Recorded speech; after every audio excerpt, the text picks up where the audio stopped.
إن الدين عند الله الإسلام وما اختلف الذين أوتوا الكتاب إلا من بعد ما جاءهم العلم بغيا بينهم ومن يكفر بآيات الله فإن الله سريع الحساب فإن حاجوك فقل أسلمت وجهي لله ومن اتبعني وقل للذين أوتوا الكتاب والأميين أأسلمتم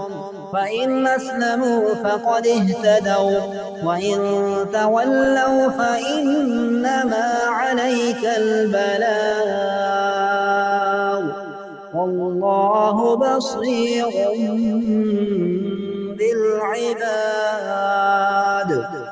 إن الذين يكفرون بآيات الله ويقتلون النبيين بغير حق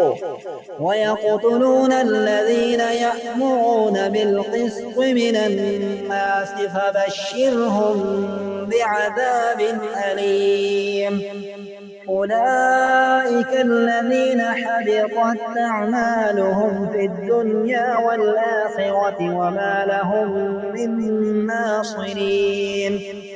ألم تر إلى الذين أوتوا نصيبا من الكتاب يدعون إلى كتاب الله ليحكم بينهم ثم يتولى فريق منهم هم معرضون ذلك بأنهم قالوا لن تمسنا النار إلا أياما معدودات وغرهم في دينهم ما كانوا يفترون فكيف إذا جمعناهم ليوم لا ريب فيه فوفيت كل نفس ما كسبت وهم لا يظلمون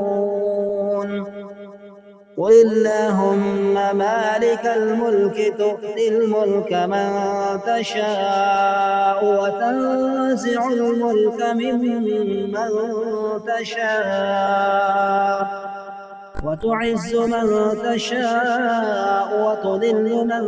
تشاء بيدك الخير إنك على كل شيء قدير